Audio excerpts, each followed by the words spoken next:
Welcome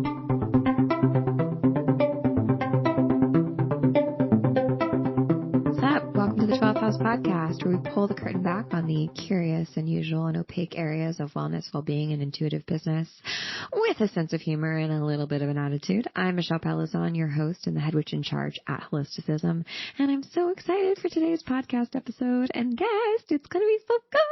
But before I get into that, I just want to remind you, we're running a challenge this month, or not a challenge. It's a giveaway. Through the month of May, we are giving one lucky winner a private Akashic Records reading with me.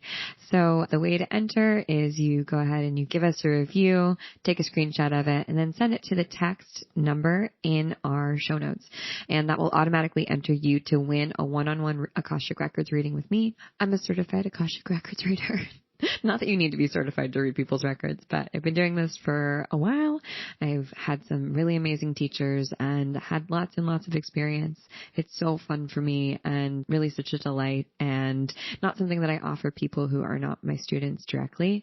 And even my students have a hard time pinning me down. These are special occasion situations, but really excited to be able to offer that to you. So if you want to enter and win, the way to do that is to go ahead and review and rate and subscribe, and then take a screenshot and send it to us at the text line. So may the luckiest person win.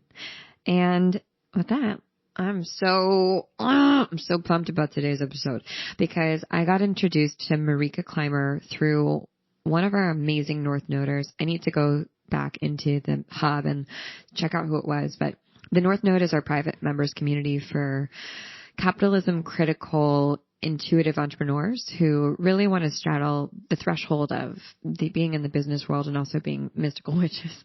And we cover, so sort of both sides of the coin. Inside that community, doors open again in June, on June 20th, on the summer solstice, if you're curious and you want to know more about it. But inside the community, we were talking about Reiki, we were talking about cultural appropriation and what's appropriate in terms of being a practitioner. And someone shared, Marika at Moonhouse Northwest NW on Instagram, shared her account and her examination of Reiki as a woman who has Japanese ancestry. And whether it's appropriate or not for people who are white to be, bestowing Reiki upon others and opening up Reiki for other people, and just kind of like grappling with that. And a great conversation was had in the North Node. And I just thought it was such a fascinating topic, and one that I certainly sort of wrestled with myself. I'm Reiki attuned just to the first degree. And I couldn't help but, I got attuned by a relatively well-known white woman in the wellness space, and she's lovely, but I couldn't help but feel a little uncomfortable using this practice that didn't feel like mine. And although energy practice it's energy, Reiki is very specific, and energy healing can be non-specific, but Reiki is very specific and has a very specific lineage, and the lineage is so it's such an important sticking point of at least my education in Reiki. So I have never practiced Reiki as a practitioner just because I couldn't wrap my head around it, and it didn't call to me so much to really dive deep into it. And I've just really admired watching Marika on Instagram sort of ask good questions of herself and of her community and open up dialogue around what is appropriate. What is cultural appropriation versus cultural appreciation? At what point can we acknowledge that many of our cultures have intersection? We all use herbs. Many of us have some sort of witchcraft or spell work. Many of us have some sort of energy healing practice. Many of us have even a manifestation practice, right? And when is it inappropriate? When is it that we are taking advantage of that and we're appropriating what isn't ours? And I knew that Marika was going to be really wise and thoughtful and really smart. And I was still blown away by the conversation that she was able to facilitate with me at 9 a.m. She's a powerhouse, and I'm so lucky that I got to sit with her. And I really hope that you enjoy this episode and that you take something away from it. I'm not sure if we really come to a conclusion one way or another, but I do think it's important to just bring up these conversations, right? And also to not always come down on one side of the line, to be open to learning more and relating more and feeling more and maybe even changing our minds over time around what we thought was right, what we thought was correct, what we thought was in alignment. Maybe it isn't. And I think this is something that we explore a lot in the North Node and we grapple with as people that are capitalism critical. Is it possible to completely divest from capitalism and be a business owner? And while there are so many aspects of capitalism that are completely broken and oppressive, there are other aspects that I would argue we need because we don't really have another system yet.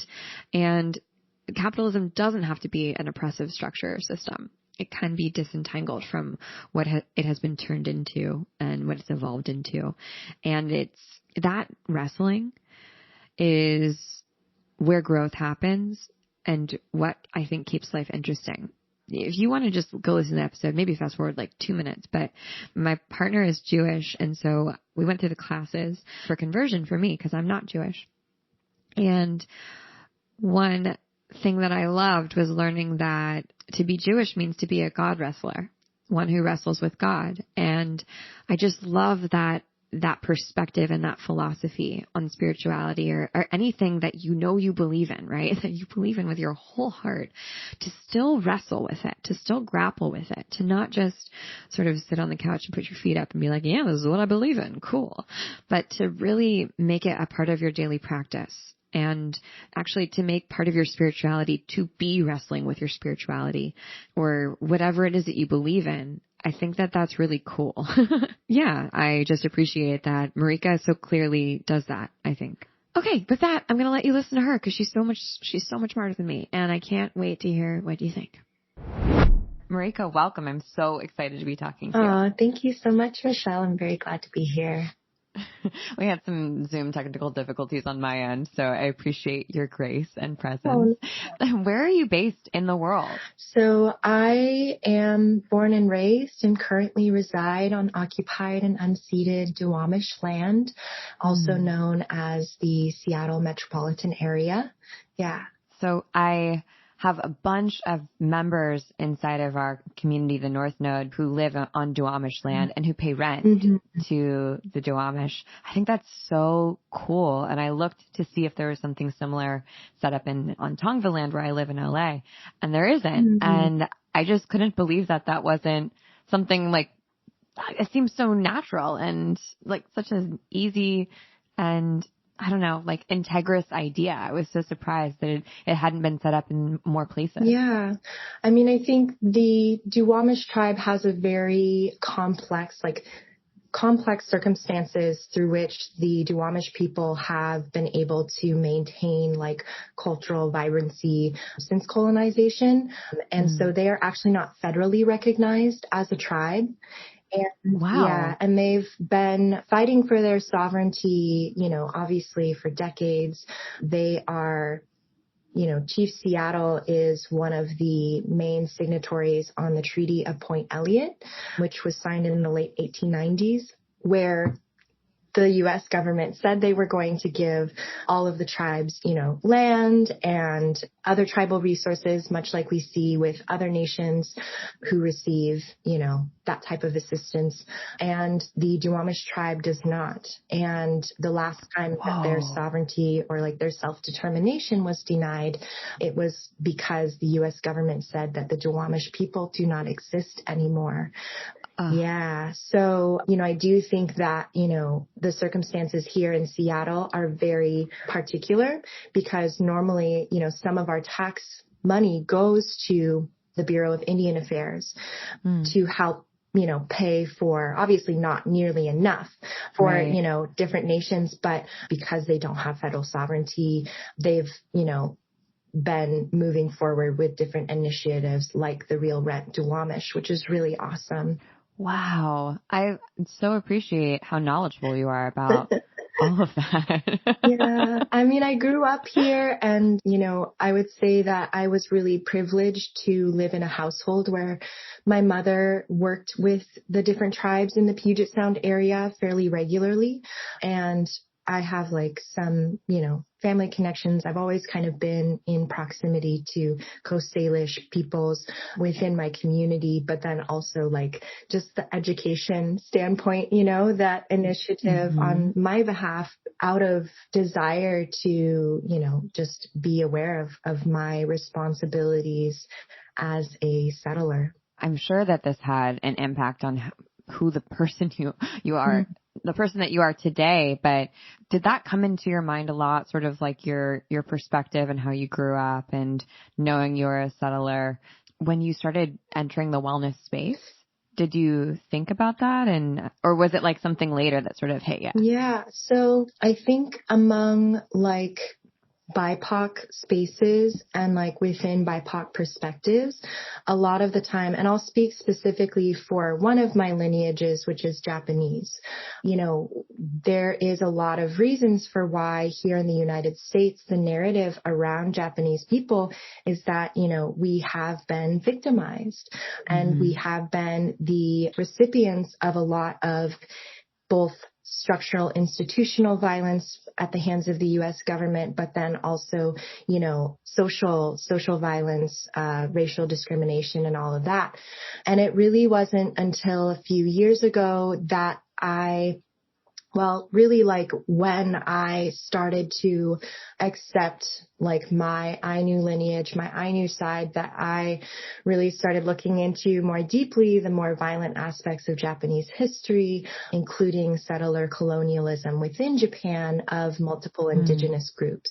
And so, I think a lot of the time, while it's important to acknowledge and hold space for the experience of trauma, being, immigrants or, children of immigrants of Japanese people here in the United States, we also cannot let that overshadow our responsibility to acknowledge that we are also settlers on this land. And I think that goes for a lot of different people of color who, come here through different circumstances. A lot of people come here because they are fleeing war or poverty. A lot of the time, U.S. created, destabilization in these countries that end up, we have a lot of immigrants. And yes, it's important to hold space for that. But then it's also important to acknowledge our positionality within, the actual communal structures here in the United States and what that means. The word settler wasn't ever really used in my household. My parents are significantly older. My mother immigrated here in 1954. So less than 10 years after World War II, they're very much boomers. But so there was a lot of really, while they are liberal, there are limitations to like their understanding of settler and indigenous relations. And, that was something that I really had to unpack as I got older and continue to unpack specifically with my dad because he is white. Yeah. And I'm sure that dynamic, well, there's so many dynamics there between your mother and your father, between the generational divide between, the two of you, and then being in this new place. Is your dad from Seattle originally? Yeah. Or he was born and raised there? Yes, he is. Yeah, he was born and raised in Renton. That's where my mother and my grandmother ended up settling when they immigrated here as well, which is just south of Seattle. Wow. I'm just thinking about have you had this conversation with your mom and about like the settler mentality sort of, and how does she approach it? Does she, is it, I don't know, dysregulating to her, or does she sort of understand? Well, to be very honest, my mother and I don't really have much of a conversational relationship. There are a lot of reasons as to why that is, but, so we haven't directly had that. Well, I mean, I wouldn't say that. We do have conversations around it because she worked for decades within state and county governments, specifically within King County and Snohomish County, which are, both, I mean, there's so many different tribes that have kind of, historically called this place home, but she worked as like a liaison between the government and the tribes. And so, Wow. yeah. And so her perspective, I would say, is much more realistic and pragmatic from like a bureaucratic perspective. Like, yes, the tribes aren't getting enough of what they need. This is a structural issue.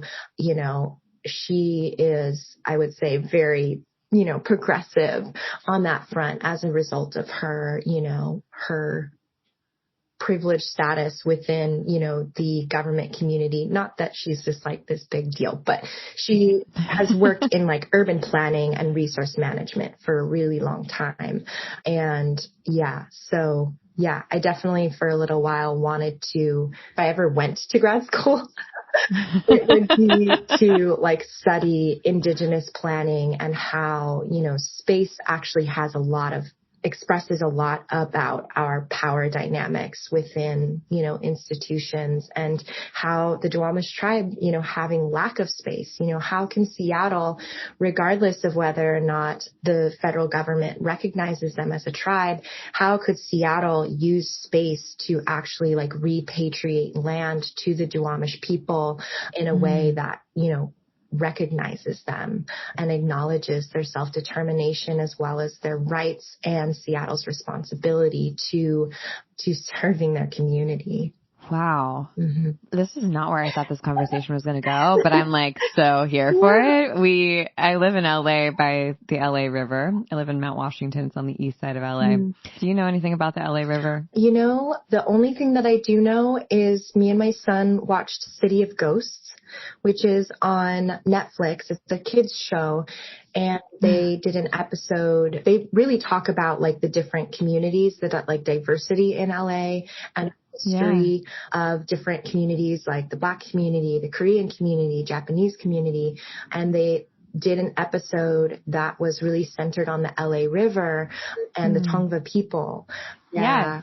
Yeah. And how, so you know, but for anyone listening, the LA River, it was basically, it's this concrete basin that they've created to take what was this sort of thriving, overflowing, free water source that didn't have like necessarily one singular direct path and what we call the LA River today, and to sort of channel it in one space and sort of carve it out. And it's created a boundary, obviously. And also it completely destroyed any sort of, the land was so distinctive, especially for the people who lived here before there were white people here, before there were Spanish settlers and colonizers here. And it's really hard to see those boundary lines now or see those see those distinctive areas because the LA River is this sort of like artificial version of what it was. Yeah. And so my partner and I talk about that a lot, but even in LA, when you said, you know, going back to grad school and talking about how the land creates like we can create space or not, choose not to create space for people. In LA, the freeway system, a large reason or a large part, I would say, of why it was designed the way that it is, which is overlapping and crossing, it goes through really arbitrary neighborhoods, was to break up neighborhoods of marginalized people or non-white people, basically, and to separate them from white neighborhoods. And and we see those results. We see that today. It's so distinct. And I'm not like obviously super into geography yet or urban planning yet, but that's something that I just think about all the time. I'm able to ride my bike through all these different neighborhoods in Los Angeles and to see them change so rapidly from one street to another. That was something I thought about when I lived in New York too. Wow, I can go up one block and this is a completely different group of people. And why is it like that? And how did this begin? And you start to recognize, it's because this neighborhood was redlined or it's because this was done on purpose. Like this is not an accident. This is intentional. Designed that way.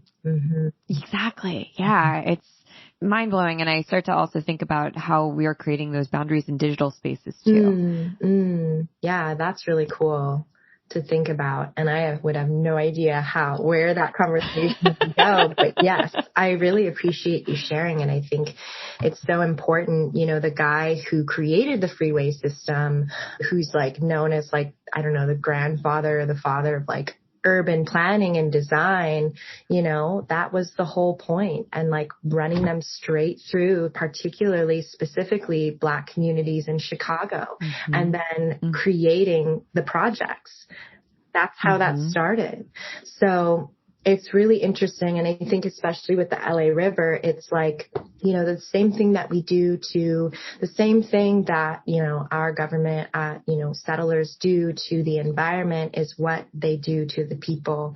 And so what does it mean for us to take this beautiful, thriving ecosystem, this pillar of the ecosystem, the LA River, and put it in this concrete channel saying, this is the only way that we are going to allow you to exist, even if it's going to kill everything around you, and even if it's going to take away your spirit. The birds that rely on you, the plants that rely on you can no longer do that. There's a lot to be said about how that really is a reflection of how we treat Indigenous people as well as other communities of color here in the United States. It's so true. And it's like, to even take that metaphor further, we go down to the river often because we live right by it. And I didn't grow up in LA. So I was like, this is so weird. Like, is this from Greece? The movie Greece? And they're like, I was like, what is this place? It's so bizarre. And it's like it's like nature in LA for a lot of people. Yeah. And it's actually really incredible. We've been going every weekend since the pandemic started to see how much life there is in the river now, how life, like, it finds a way, nature finds a way. And it's now the interior of this weird concrete basin is like lush. There are trees growing inside of it. There's animals. There's people living there. Unfortunately, we have a really bad houseless problem in LA, and it's really sad. It's also really dangerous for them to be living there, for people to live there because of flash floods. But just to, like, it is full on this weird oasis in the middle of concrete. And I have such mixed feelings about it. Like, on the one hand, I'm like, wow, life is amazing. On the other hand, I'm like, couldn't they just have kept it? Absolutely. Yeah. I mean, I feel like I could talk about this stuff all day long because it truly is a metaphor for also, I think, like, our well-being, right? Where we are constantly renegotiating the tools that we're given, the space that we're given, what's appropriate and what's acceptable, and also what we need to survive. And we find those scraps, or we find a way, just like water always finds a way. And I'm really curious what your sort of entry to your practice. You are a Reiki practitioner, amongst other things. What was your entryway to that? Great question. I mean, I kind of say that my spiritual, like, quote unquote, spiritual journey began about 10 years ago. And I pretty much started the same way that a lot of people do, which is like not really having any rootedness in my own culture. And there's a lot of reasons for why that is, specific to my family history. But I was into all of the things, I was into yoga and crystals and tarot and astrology and, just every little thing that I could find, any books that I could find at Half Price Books, which has a very specific demographic of these books that were written in the 80s by these white people that, uses very specific language, is painting a very specific picture. And that's really how I got my start. There's also part of me that says that, that was the intellectualizing of my spirituality, when in reality, I was very privileged to have a dad who took me out to the river almost every day. And so, I'm originally from Everett, Washington, which is 20 miles north of Seattle, be considered Snohomish land and Tulalip land.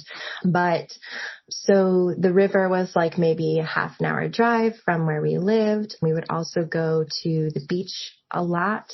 And when I say every day, it was like almost every day we would go hunting or like go fishing. And, you know, it's interesting because I really like to talk about that because, you know, being mixed race is really complex. And there are a lot of things that my mother's side, my mother's lineage, that we were disconnected from due to colonization, due to war, that my dad really, you know, I wouldn't have a connection. I would never have held like certain ancestral foods if it wasn't for him. And so, you know, that aspect of my spirituality has always been there, even in the moments where like I didn't want to be out on a boat for like 8 hours at the age of like 8, you know? Right. So, yeah. And it took me a long time to really see like my connection to the land and this thing that we call spirituality as being connected and bringing, you know, being that bridge between those worlds. I know communities see those things as absolutely intertwined, but as somebody who grew up in a very white environment, very Americanized, you know, those things are completely really separate. So it took a really long time to undo that conditioning. And I didn't start practicing Reiki until about 8 years ago. I got my first, you know, went through my trainings and everything. And, you know, that was really interesting within itself. And I always like to say, like, I knew that the moment that I found energy work, that was what I was meant to do for my life. Like, that was my life's path, and how participating in these Reiki trainings through these white folks, you know, it's the same Reiki training that everybody has, where it's like a weekend workshop sort of thing, really like quieted that initial spark that I had, you know, that initial like longing that I had to connect with this practice. And, you know, I didn't really know how to put to words what exactly was going on there, but just feeling like, you know, retrospectively thinking, you know, I think I was expecting to be reconnected with parts of my lineage, only to find, you know, that this thing that I was being taught was really just this extremely extractive, reprocessed, rebranded version of what this traditional practices, as well as like the outright erasure of that cultural container through which Reiki emerged. And so it took me quite some time to like, you know, I began studying more about Japanese culture and history specifically, and, you know, our worldviews, our religious practices. And yeah, I mean, that's always been a really complicated thing because my mother and my grandmother, when they immigrated here, my grandmother ended up marrying like a U.S. soldier, and, you know, they weren't allowed to speak Japanese in the house. Wow. So, yeah. And that's not very uncommon for like Japanese war brides and like their children. You know, there's a lot of really weird things that I didn't really understand until much later. Like, I didn't know that my grandfather like has kept my grandmother from learning how to read for like however long she's been here, like 70 years, you know, she doesn't know how to drive a car, you know, like things like this. It's like part of it is, you know, just obviously outright like misogyny and racism.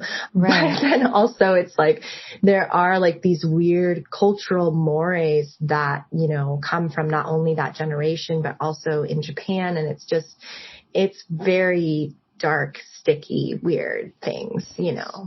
Super complex and nuanced, and there's not one answer or one through line, it seems. Yeah. And I think, you know, that complexity just kind of increased when, you know, I started like a few years ago, kind of thinking back on all these like things that my grandmother told me when I was really little, and just really like, oh, I think I'm Ainu, and trying to really, I mean, that was a really big process and has been a really big process too, and just adds so much more complexity to like what it means to be quote unquote Japanese American, seen as Japanese American, and also assuming the identity of Japanese American when in fact, like, my grandmother is Ainu, and how, you know, historically, Ainu people have had to wear the mask of being Japanese for safety and to escape what was essentially, you know, systematic physical and cultural genocide in Japan. And then having to come here and like assume the identity of being Japanese, you know, I can't really imagine and haven't really been able to really, you know, I'm just beginning that journey of unpacking what that means and reconnecting with that part of myself, which is also like hasn't been the safest thing for me to do.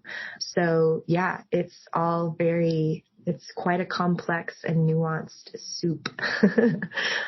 Yeah. Oh, wow. Thank you for sharing all of that. I can only imagine just epigenetically the information that your DNA carries, as well as like spiritually. You know, so often we're like, oh yeah, these are spiritual wounds or past life wounds that people carry with them, or families or lineages carry with them. And also like epigenetically, there's a lot there too. And we can't ignore either. And I also think that like this level of complexity scares people off from going deeper. And they kind of say, they throw up their hands and they're like, well, I guess I don't know, or I guess I can't do anything, or this is too complex, or I don't know how to make my mind up around this thing. So I'm just going to leave it, you know? And I think that that's a problem because life is complex, you know, life is not black or white. There's not one right answer, one right way to do things. Like, we are human, and there are things that we inherited that we don't necessarily want. But guess what? We inherited them. They're our birthright now, and we have to muddle our way through them. And I find that to be, I think this is something, especially in the healing practitioner space, that we need to face head on, as opposed to just ignore and pretend it doesn't exist, or to face it and to sort of run away from it, to sort of throw up our hands again and say, well, I give up. I guess I just won't practice anymore, you know, or I guess I can't do anything. So I don't do this. That doesn't, if anything, that doesn't feel like the right answer. Not that there's a black and white answer of yes or wrong or right, but that doesn't exactly feel right. You know what I mean? Totally. And I just think that, you know, something that I've talked about with my students is that I've never felt more connected to my ancestors than when I've been like inconsolably in tears and like really actually feeling their pain for the first time. Like that pain that I felt when I don't know, when I started acknowledging these parts of my personal lineage was immense. It was really big. And, you know, it does speak to that epigenetic connection. Something that I really, you know, try to talk a lot about is like just trying to get back to our bodies, trying to really focus on these earth-based practices and not escaping into like 5D or like whatever ascension rhetoric. Right. You know, even the past life thing, you know, I don't really know, you know, I don't really have informed enough opinion about the whole past life thing. I mean, I know what I knew, like cosmology says about past lives and what I've intuitively thought and how that has been the same. But as far as like these past lives all around the world and that we carry, you know, so much, it's like, no, I acknowledge that can be an experience for some, but, you know, acknowledging what's in my body is really what's important to me. But that, you know, my ancestors would not have given me the gift of pain if they didn't think that it was going to change me. You know, if they didn't think that it was going to be the thing that allows me to feel them for the first time. and really, embody them and hold space for them in my body. Holding space for that pain is how we hold space for our ancestors. And of course, there are a lot of considerations around that type of work, particularly for folks who hold a lot of trauma in their body from this lifetime, that can be a very unsafe place. There are a lot of boundaries that need to be in place in order to do that work. But I agree with you in observation of the amount of, I wouldn't really call it apathy, but just, we as people, and I will just say this from a Western perspective, having grown up in the US, we are very reluctant to taking responsibility for ourselves. We are so ready and trained and conditioned to give our power over to others. And because of how the education system is set up, we are conditioned to seek structure only through others, and we think that the only pathway to, anything is having, these teachers who teach in a very specific way, because we're afraid, we're afraid of the challenges that it will take, the actual work that it will take, us having to really, be responsible for ourselves and have agency over our lives and step into our power to create our own path. Isn't to say that people don't need guides. We all need guides. We all need elders. We all need people who can help shine a light on our path. But, I find that a lot of people really, they want so much, they want you to walk them through it so much. And so having to release that attachment to the ways in which we've been allowed to navigate through life that way can be very challenging, especially in spirituality. It's very paternalistic, right? That someone knows better than us. There's always someone who knows better than me about me. Yeah. And it's comforting, I think, right? Because, okay, I can look for someone else I can look for the answer somewhere else beyond me. Yeah. I think we actually see this a lot on social media, where when we have a major global event or something insane happen in the United States, which seems to be happening every week, the first place people turn is social media, Twitter, Instagram. What's my favorite activist? Who's saying what? Instead of just whoa, take a breath. How does this make you feel? Yeah. Are you processing this yourself? Yeah. What are your first thoughts? Okay, just notice them. What are the next thoughts that come up? Are you doing your own research? We're so quick to be in response, that sense of urgency to have the right answer and to look to the person who does have the right answer. And that decimates any space that even people who are leaders, right? Leaders like you are allowed to have for themselves, to have their own personal experience. Yeah. And that just seems like a recipe for just not well-being for everyone. Totally. I completely agree. Well, and it's so funny because I just went on a huge rant yesterday about my son's school and essentially have had multiple conversations with them about the lack of curriculum around Indigenous and Black communities. And that's been months, since the very beginning, of this year. Yeah. And so they had another assignment last week that I was okay, this is it. I'm writing a really long direct email now. And, when we did parent teacher conferences, they essentially wanted me to write curriculum for them about Indigenous people, specifically Coast Salish, tribes within the Puget Sound. And it's, my roommate Priya was just that seems like a really easy way for them to just not do the work themselves. Asking you to do it for them. And I think that that's really true. It's, it's exactly what happens in social media. And you're right. Just what you said about how that kind of takes away from people who do hold positions of leadership or like have more visibility, how that can really shape how we engage with our community and with ourselves, you know, particularly over the last couple of months with, you know, these campaigns to stop Asian hate.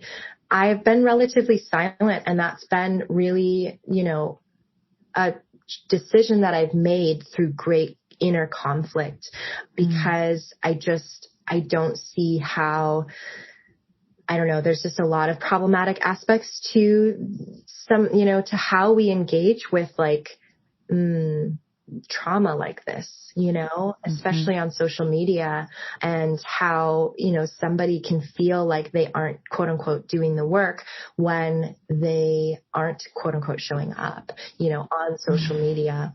And so, yeah, it's a lot of space to navigate and to hold, for sure.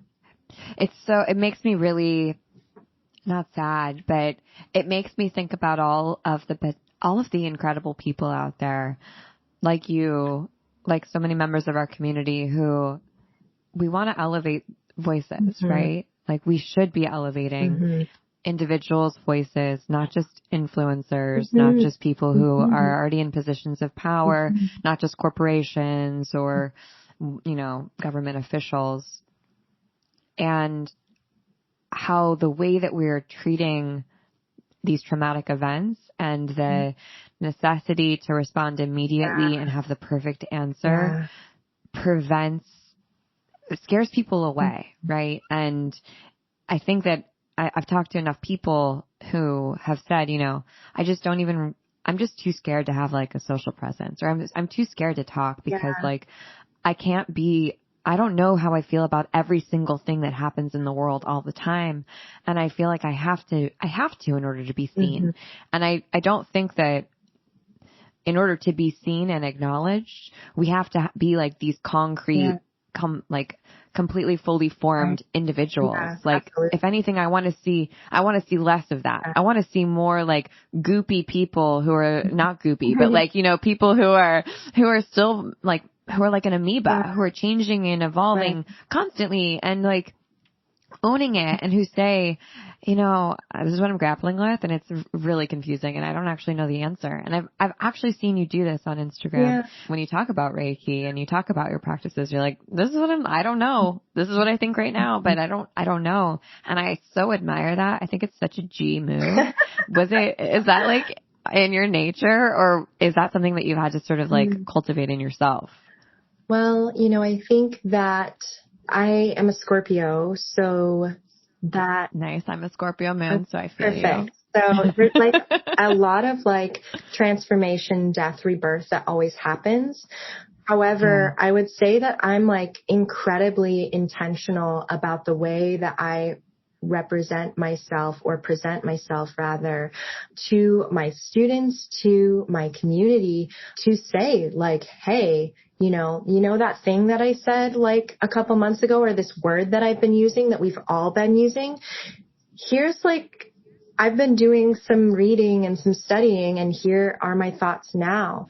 I think that a lot of the time, you know, we dehumanize people that we look up to because we want them to have all of the answers. We want to put them on a pedestal, and through doing that, we deny them the right of like flexibility, of growth, of change. We deny them the right to make mistakes and like to learn from those mistakes, to, you know, especially when it comes to like quote unquote, you know, capital D dialogue, which I think, you know, social media can and cannot be a great place to do that. But I just really, as somebody who seeks very consistently and deeply to decondition like authoritarianism from the way that I teach, is about peeling back that veil and really wanting to just have a more egalitarian, like communal structure within, within my teaching community, the students that I work with, but then also, Instagram specifically, because that's pretty much the only one that I'm really on. Yeah. And I would say that it has not always been easy for me to do that. I think, the other side of that coin as far as like being a Scorpio goes, and I say this because like, I really am like so Scorpio, and I don't, it's like, I love astrology, but I don't live by it, but it just so happens that I'm like the most Scorpio person that there could be. And that is to say that like when I feel like I have conviction around something, I am very intense about it. And like, I feel like I'm in the most integrity with my words, and that in the past, it's been a lot harder to feel safe to like make those types of choices. Like, do I admit that I was wrong here? And I just think that generally speaking, we need to have more representation. Everyone needs to have more representation around when we commit harm, how to, resolve that conflict in a good way. I've talked about this before in other spaces, but just if we want to abolish the prison system, we need to be really implementing more restorative ways of and like nonviolent communication within our own lives, and especially like on social media, because that seems to be where people just feel the most free to really say whatever the heck they want and not really know the person that they're talking about, Yeah. Abolition is radical love. It is seeing and holding the vision that the person who has so wronged you as an individual or society has the potential to change and can change. And that is, I think we like often lose the forest for the trees in this time of reckoning, which we need it, right? But also, we can't out of one side of our mouth say that we're for abolition and out of the other side of our mouth be so willing to tear people down for a singular mistake or even a lot of mistakes that they've made and sort of rue their demise. That's not, unfortunately, like that would be a lot easier, I think. Oh my gosh, that's so true. And I think like when I started my course. So I've been practicing Reiki for 8 years, but I've only been teaching since the fall, and really January was when I had my very first cohort of students. And I really spent a lot of time thinking about how I was going to structure that space so that it was more egalitarian and less authoritarian, that I was really doing my best to dismantle hierarchy between teacher and student. And the first few classes, I was like, wow, this is why being a dictator is so much easier, because it's so fucking hard. Yeah, because this is really hard. This is really hard. Trying to meet everyone's needs and just engaging in an educational, liberatory space in this way. I will be very open when I say that after those first few classes, I was like, wow, I was so ambitious about how I wanted to relate with my students that I wasn't even really sure. There were moments where I wasn't sure if I had what it took to actually facilitate that level of sovereignty and that level of agency among, a pretty large community of students. Because creating a container in which people feel like they have agency and sovereignty and actually continuing to be in community, with those things in mind is so hard. It is very hard, or at least new. I want to say, I don't want to say that it's really hard, because I think, somewhere down the line, it will be really easy. I would love to be able to hold space or be in a community in which sovereignty and agency are easy, and we are all, collectively working towards that goal and relating to each other from that space. But I think the transition from how we are conditioned to that place And being the person that's kind of helping shepherd that transition, that part is hard. Totally, because you're sort of like on the threshold, standing with one foot in one world and one foot in the other, because as like a leader, right? And when it comes to communal learning or taking the individual out of it, right? Which is like capitalism is individualistic and other forms are more communal. It's really hard because you're also still the leader. Yeah. But also in community, no one's technically the leader. And so how can we, or when you're teaching in a communal way, so how can I hold space and how do we do that? Because you're like trying to lead by modeling and it can be really, really tough. And also when you're getting paid for it, that's totally. Another There's thing of like, okay. That distribution of power as well. Yeah. And so it's complex. I totally hear you on that. And I think actually it's quite simple. It doesn't mean it's easy and it doesn't mean it comes naturally to us. And we're also fighting against the muscle memory of paternalistic structures and capitalist structures and individualist structures that surround us and are reinforced every single day. It's a lot to break out of that, just like any muscle memory, like I was a professional dancer for 25 years of my life. And so my toes point outwards, right? Because I was always in first position, ballet first position, and my hips and my knees, and it was not good for my body.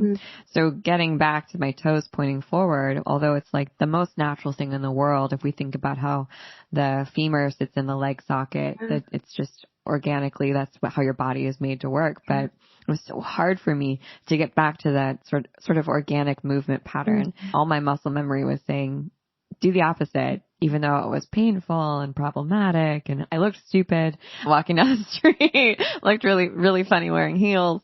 And I think that that's kind of, I don't know, feels like a metaphor for just like being right now, right? It's a really good metaphor. Absolutely.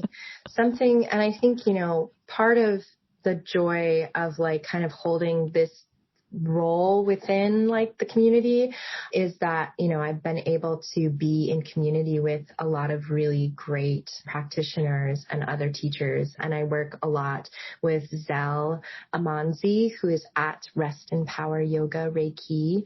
I follow that. Yes. Yeah. So something that we talk about is how, that we're kind of, we're holding space. We want to hold space as teachers.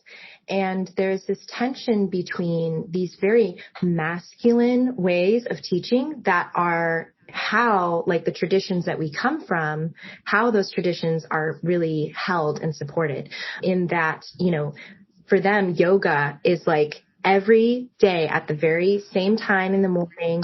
Yeah. Yoga's no joke. Right. Like Absolutely. OG yoga, not the way that we teach it here. It's like scary. It's kind of, it's like a little abusive a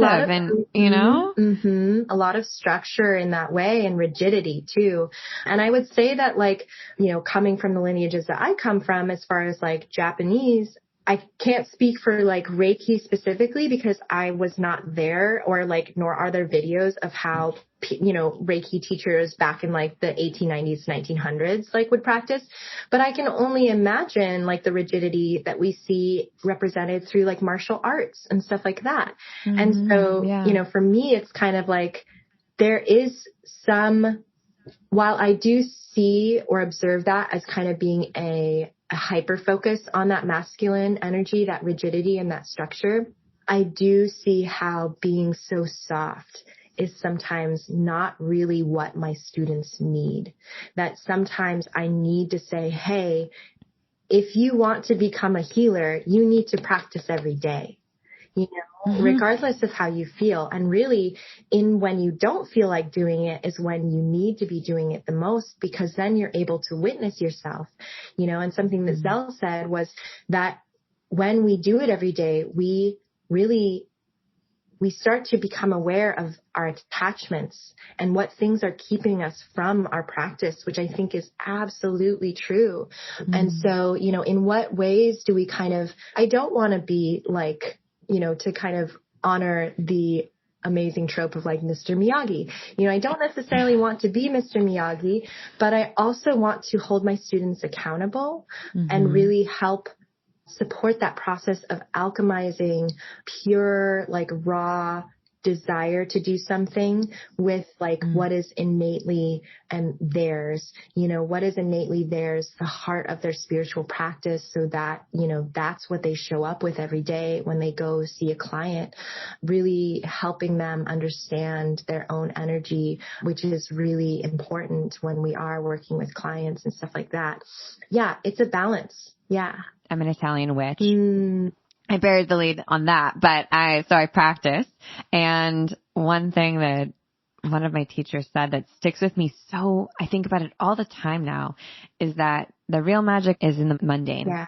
And anyone out there who needs all these smoke and mirrors and intense ceremony in order to access their magic or their spirituality or their healing, she's like, run in the opposite direction. That's not what you need. Yeah. And to me, that's what daily practice is, right? It's like, where is the magic in going out to the garden and cutting the herbs or watering them? Where is the magic in washing your dishes? Yes. That's where spirit comes in, or at least for me, that's where magic does happen. That's where intuition is like firing so loudly is in the normal stuff. When I'm like cleaning my house, it's not necessarily when I'm, in front of my altar or putting together something that feels very potent and ritualistic. It's those like it's there all the time. Yeah, totally. And I think that wellness has been commodified and spirituality has been commodified so much to be outside of us and to be something that you have to have some special ceremony. You have to, go and get Reiki attuned and have your practitioner have it be this huge thing in order to open up these channels for you. Which you would know so much better than I would if that's true or not. But also we have all this innate healing power within us all the time. And I think that there's some through line to what we've been talking about looking outside and that sort of paternalistic view of looking for the answer for someone else, looking for the activation. Oh, now you can do this thing. Where like, but it's always with us. It's here all the time. I don't need to hold a special crystal in order to gain access. I've always had access. I completely agree that we all have these innate abilities, these innate gifts. And I think, the thing that I really try to talk with my students about is that everybody has these things. We don't need the attunement or whatever. However, dedication and practice, that it takes time to cultivate that power. It's one thing if we are given that power, but, power really isn't given. Power is cultivated, and we all have like the roots or the seed of the ability to do Reiki, do magic, do witchcraft, engage in these really, in a magical world, in a magical reality. But if we don't, take time out of our day to just like spend a few minutes with our intuition, even spending like 5 minutes with our intuition and in whatever way that means for you, then of course, like we will want to find a teacher who can give us intuition, but then that teacher is going to tell us, I can't give you anything. You have to work for it every single day.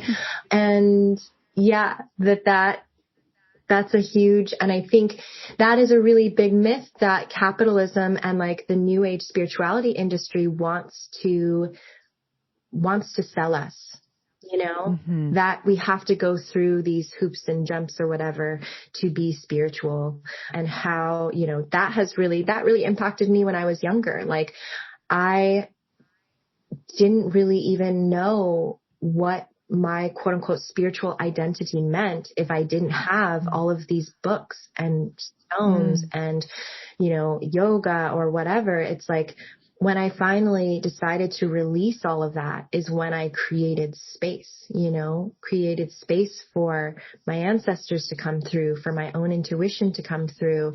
And, that's part of kind of tying back into that agency conversation, of course, and what you said about how that's like our reliance on this omnipotent Father to bestow us, knowledge, wisdom, and all of these things, which I think is, pretty on point. So now that you're you're really like, you have students that you're in relationship with. Mm-hmm. How do you navigate? Because I know from what I've seen on Instagram, I don't know, because you could have totally changed your mind at this point since these things were posted. Yeah. But so yeah, what's your take on teaching Reiki now and teaching it to people who aren't of Japanese lineage and having them practice? Yeah. Beautiful question. And I think a lot of people, you know, especially white folks, are like, well, can I not practice Reiki now? You know, and that has evolved even since the beginning of the course for me.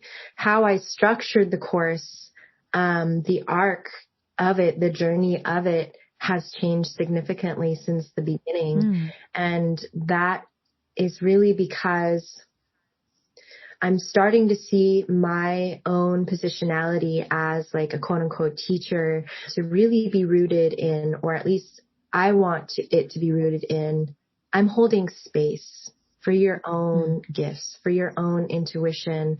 I want to give you the invitation. I want to be the finger pointing to the moon. But, you know, I do think it's important that people who, particularly like non-Japanese people who have been trained in Reiki, do see themselves as Reiki healers, whatever that might mean. I think that there is like some obligation to learning the actual history before you just decide to do your own quote unquote intuitive energy work practice. Like there is harm that has been committed that needs to be healed, you know, just in regards to like the erasure of our culture in general. So there's that aspect to it. But, you know, how I choose to teach is very much giving folks, you know, that context, that history, painting a picture of what that cultural container looks like, while also really focusing on what their own gifts are, what, you know, what their ancestral lineages are and what they practiced. And that simply, like, I don't think Reiki is for everyone. I just don't. And I think that people want to be able to just like take this weekend workshop to like add another certification onto their stack of certifications. And like that hurts, you know, as somebody who sees palm healing specifically as like my life's path. And that I see other people who that has always been their path, regardless of whether or not they're Japanese. I want to work with those people. You know, I want to work with those people who have been called to heal with their hands for, you know, their whole lives, and don't just see this as like something extra to add on to their intuitive practice.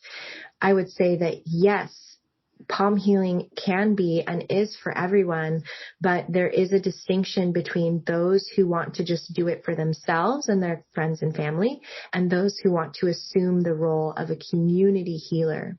And the level of obligation and responsibility that, you know, goes to those individuals who want to do that. And I think that there are people who are called to kind of take that role specifically as a palm healer within the community.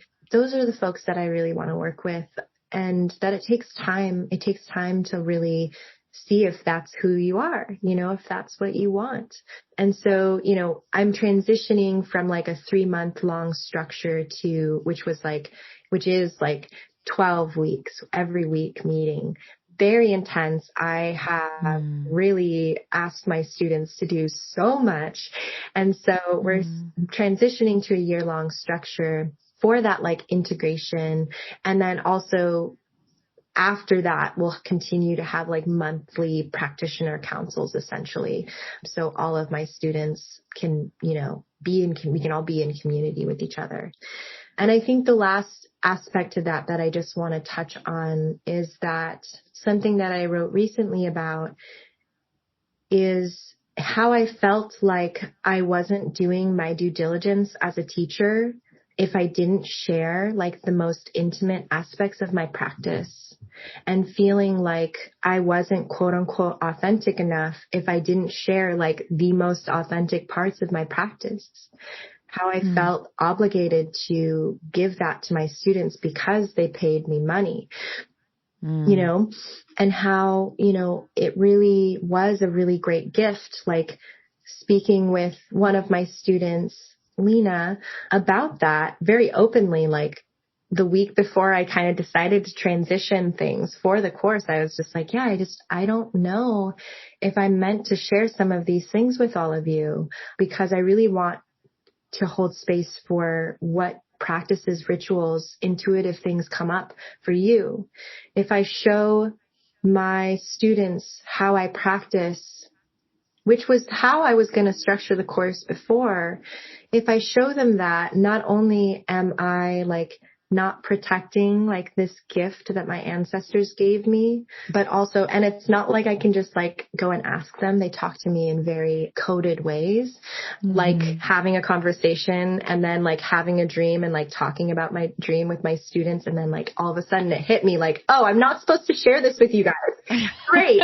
I feel so much relief that I like have been given this answer that I've been asking for. So there's the protection of the medicine, but also if I showed them what my practice looked like and then asked them to be intuitive, what would they intuitively go towards? Because they've been exposed to this quote unquote authentic thing. And that's the whole point of the course, is like getting to the quote unquote traditional roots of this practice, which yes, like we do talk a lot. We talk a lot about Japanese history and culture, context, worldview, rituals, practices, but that's not the point. Like, it's not the point of my practice to recreate what was happening, you know, hundreds of years ago, thousands of years ago. The point of my practice is reconstructing from, you know, while still being rooted in my Ainu lineage, my Japanese lineage, and also assuming the identity of an American who's living right now here today. And what does that mean? And, you know, what aspects of my practice are ancient and what parts of my practice are a reflection of colonization, this movement, you know, across the ocean, my, you know, positionality within the United States. All of that, you know, is how I want other folks to like be chewing on and really cultivating within themselves. Dude, that was gold. Oh. You got to write a book about that because that is true. I mean, like, yes, we are here today.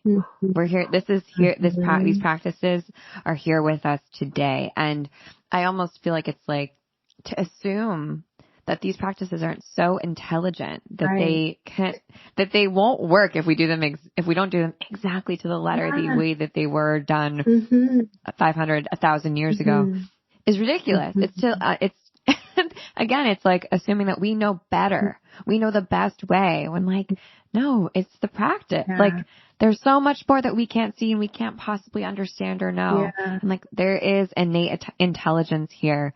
And just like water, it always finds a way. And so we just have to be open to that. Yeah. And like, how are we not like recolonizing ourselves by just simply wanting to like get to the absolute root of like our ancestral practices, but more along the lines of like dismissing the wisdom that our body carries. You know, like I've spent a lot of time reading about Japanese practices. I've spent a little bit less time and continuing to study Ainu, you know, practices. And while that is important to have that intellectual component, the truth is I'm not going to find what I'm looking for in there. It simply helps create this container through which I can place myself in. And when I place myself in that container, from that moment on, it's important for me to kind of shut all of that out. Like, what am I supposed to be doing? What was this supposed to look like? Because that's when our bodies take over and we hold space for our bodies, our blood, you know, that carries all of this wisdom.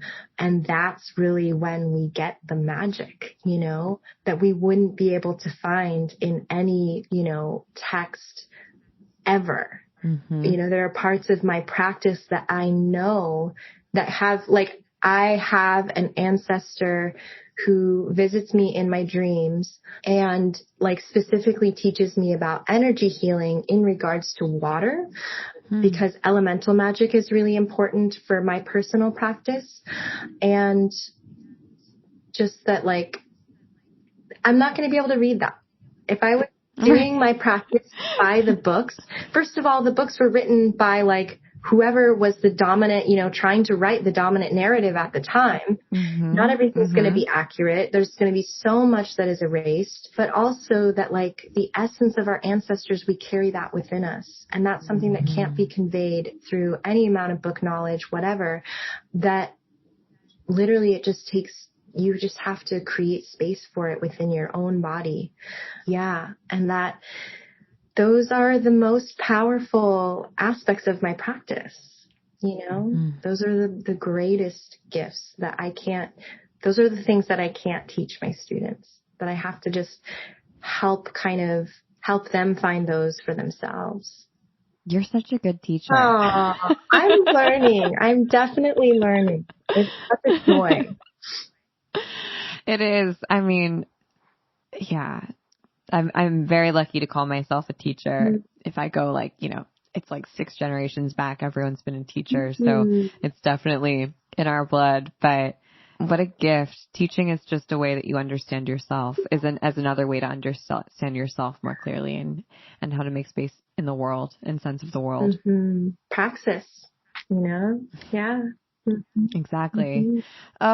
Well, Marika, it was so lovely to talk to you, and I could spend like 3 more hours just listening to these like pearls of wisdom just flowing out of your mouth. And I actually had this really bizarre deja vu experience while you were talking when you said that power is cultivated. It's not something that we can just, take. Right before we started this conversation, I heard that. I was, making coffee in my I was doing the mundane. Yeah. I was making coffee in my kitchen, and I heard that in my head, and it's like, where did that come from? Okay.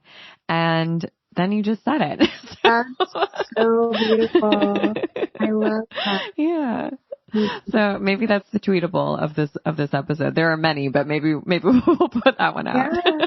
Oh, that's so wonderful. I really enjoyed talking with you and just, the ability to just talk. Yeah. I love that. Like you didn't have any questions or like prompts. It was just us talking, and I love that. So thank you so much for. Well, you made it easy. And where can people find you and maybe sign up to be a student of yours in the future? So I'm on Instagram at Moonhouse Northwest, Moonhouse NW. That's also my website. I have a TikTok, but I'm like kind of getting shadow banned right now. That is also under that like handle or whatever. Okay, we'll get everyone to follow your TikTok so you don't get shadow banned anymore. Yeah. And right now, all of my, the year-long apprenticeship is application only based enrollment. And I'll be, after this one, the enrollment or application period ends at the end of April. And then the next one will be next year. So, oh, wow. Yeah. Okay. Yeah. And people can reach out to me directly to apply, which is Marika at Moonhouse Northwest. Beautiful. Oh, well, thank you so much for making the time for us.